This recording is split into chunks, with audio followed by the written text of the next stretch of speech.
हार कर निराश होना किसी भी समस्या का हल नहीं है। किसी भी परिस्थितियों से लड़ने के लिए उसके लिए एक बेहतर रणनीति बनाना बहुत जरूरी है। बिना रणनीति के आप हर मोर्चे पर कामयाब नहीं हो पाएंगे। यदि पांडव भी श्री कृष्ण द्वारा बनाई गई रणनीति का पालन नहीं करते, शायद कौरवों के खिलाफ युद्ध में उन्हें जीत नहीं मिलती। जीवन में सफल बनने के लिए व्यर्थ की चिंता के साथ साथ भविष्य के बारे में भी नहीं सोचना चाहिए। हमें हमेशा अपने वर्तमान को बेहतर बनाना चाहिए। यदि आप अपने वर्तमान को संवार लेते हैं तो आपका भविष्य अपने आप ही बेहतर बन जाएगा।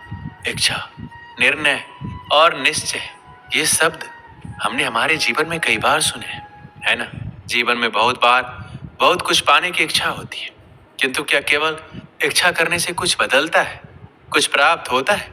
बंजर धरती पर रहने वाले व्यक्ति की इच्छा होती है कि उसे मीठा जल मिल जाए, किंतु उसे नहीं मिलता।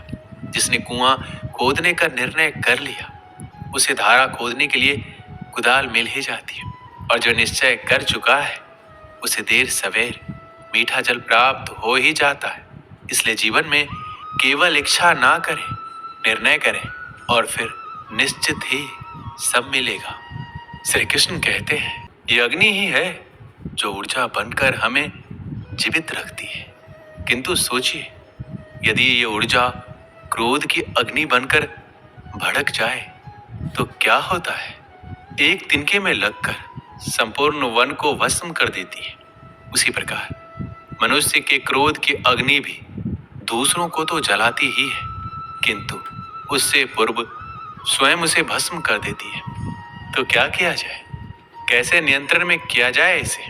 उत्तर है, इसमें जल मिलाकर जल की भांति बहने दीजिए इसे। ठीक वैसे ही जैसे सूर्य अपनी अग्नि को तेज बनाकर आप तक पहुंचता है। यही अंतर है सूर्य की अग्नि में और हमारे क्रोध की अग्नि में। सूर्य की अग्नि बहकर छनकर हम तक आती है और इसलिए वो तेज कहलाती है। दूसरी ओर हमारे क्रोध की अग्नि की तो कोई सीमा ही नहीं है।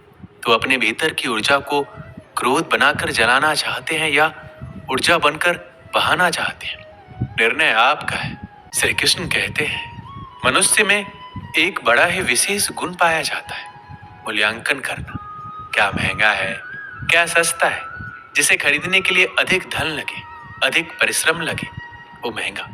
जिसे खरीदने के लिए कम दाम, कम परिश्रम लगे, वो सस्ता। परंतु क्या यही पूर्णतया सत्य है? मान लीजिए आपके सामने एक पात्र है जिसमें जल भरा है और दूसरी तरफ एक सोने का सिक्का। अब बताइए, इन वस्तुओं में अधिक महंगा क्या है? आप कहेंगे, सीधी सी बात है, सोने का सिक्का ही अधिक महंगा होगा। इस सोने के सिक्के से आप ऐसे कई सारे जल के पात्र खरीद सकते हैं। हाँ, ये सत्य है। अब सोचिए, यदि आप किसी मरुस्थल के बीचों बीच फंसे हुए हैं, प्यास से तड़प रहे हैं, तब क्या महंगा होगा? तब क्या आप इस एक घूंट जल के लिए अपने जीवन भर की कमाई यूं ही गंवाने के लिए सज्ज हो जाएंगे? स्मरण रखिएगा, जीवन में महंगी या सस्ती वस्तु नहीं, परिस्थिति होती है, और आवश्यकता पड़ने पर जो काम आए उससे अनमोल इस संसार में और कुछ नहीं। अपने महल के सबसे ऊंचे शिखर पर खड़ा व्यक्ति, उसे भी एक भय होता है। भय उस महल के नींव के हिल जाने का, भय अपने पतन हो जाने का, और इसी कारण से उस ऊंचाई का संपूर्ण आनंद वो नहीं ले पाता। किंतु क्या कभी आपने किसी वृक्ष की डाली पर बैठे किसी पंछी को देखा है? उस डाली के हिल जाने से उसे गिर जाने का भय नहीं होता, क्योंकि उसे अपने पंखों पर विश्वास है।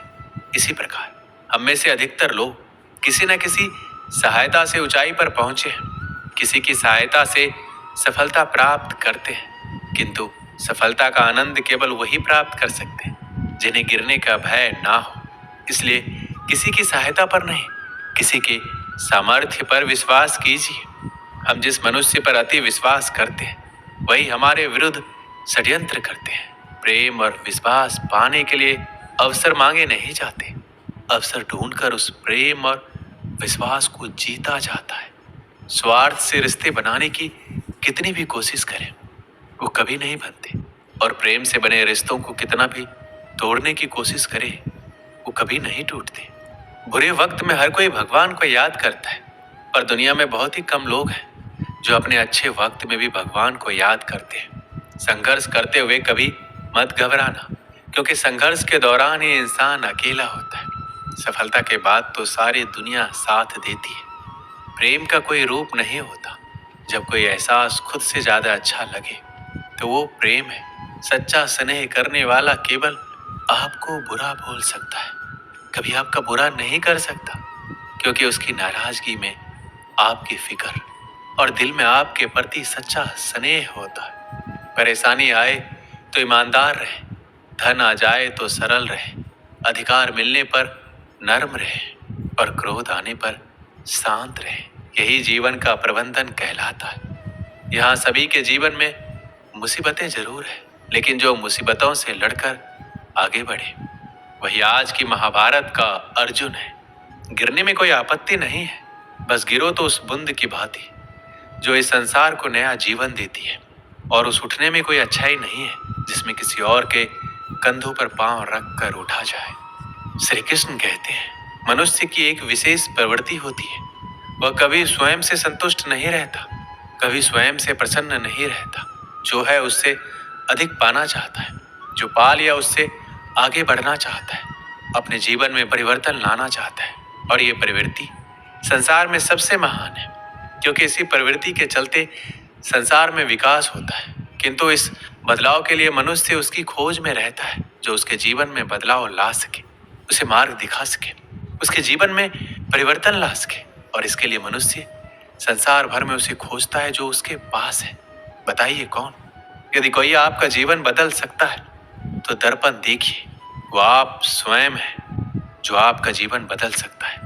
वो आप स्वयं है जो स्वयं को मार्ग दिखा सकता है, जीवन में बदलाव ला सकता है, परिवर्तन ला सकता है। इसलिए पहचानिए अपने भीतर की शक्ति को और विश्वास कीजिए, इस संसार में आपसे अधिक शक्तिशाली और कोई नहीं है। कृष्ण कहते हैं, व्यक्ति को सदैव बुराई से बचकर रहना चाहिए। अगर कोई बुरा कर्म करता है तो वह कर्म उसको अपने जीवन में ही भोगना ही पड़ता है। जिस प्रकार बछिया झुंड में भी अपनी माँ को ढूंढ ही लेती है, वैसे ही कर्म का फल आपको हजारों के भीड़ में भी ढूंढ लेगा। श्री कृष्ण जगत के स्वामी हैं। वह कण कण में निवास करते हैं। छोटे से छोटे जीव के हृदय में ईश्वर का वास होता है। उस जीव को कष्ट का अनुभव होना ईश्वर को कष्ट का अनुभव कराता है। अर्थात किसी जीव को कष्ट देकर अपने ईश्वर को खुश कैसे देख सकते हैं? जीवन में आगे बढ़ने के लिए, अपनी अलग पहचान बनाने के लिए यदि आपको क्रांतिकारी बनना पड़े तो इससे पीछे ना हटे। कहने का सीधा सा मतलब है, जरूरत के हिसाब से खुद में बदलाव करें और समाज के बारे में ना सोचते हुए अपने काम पूरा करें। जीवन में दोस्तों की भूमिका बहुत अहम होती है। हम हमेशा यही सुनते हैं कि दोस्तों की पहचान हमेशा मुश्किल वक्त में ही होती है। जिस तरह भगवान कृष्ण ने पांडवों के मुश्किल वक्त में उनका साथ दिया था, वैसे ही आपको भी अपने दोस्तों का साथ देना चाहिए। इसके साथ ही आपको ऐसे ही दोस्त बनाने चाहिए जो आपके मुश्किल वक्त में आपके साथ खड़े रहे। जीवन का एक कड़वा सच ये भी है कि आप किसी के लिए तब तक खास हो जब तक उसको आपसे बेहतर कोई और नहीं मिल जाता है। जो माफी मांगते हैं वो ये साबित नहीं करते कि वो गलत थे और आप सही, बल्कि उनके रिश्तों को निभाने की काबिलियत आपसे ज्यादा है। रोटी कमाना ज्यादा कोई बड़ी बात नहीं है, बल्कि उस रोटी को अपनों के साथ सुकून से खाना ये बड़ी बात है। रिश्तों को निभाने के दौर में एक रिश्ता नीम के पेड़ जैसा भी रखना, जिसकी बातें तो कड़वी हो लेकिन सीख अच्छी हो। जीवन में वही रिश्ता सफल होता है जो दुनिया की मजबूरियों से ज्यादा अपनों के दिलों के जज्बातों की परवाह करता हो। जब इंसान सफलता की ऊंचाइयों पर होता है तो अपने को भूल जाता है, और जब बर्बादी की कगार पर होता है तो अपने उसे भुला देते हैं। रिश्ते निभाना हर किसी के बस की बात नहीं। अपना दिल भी दुखाना पड़ता है किसी और की खुशी के लिए।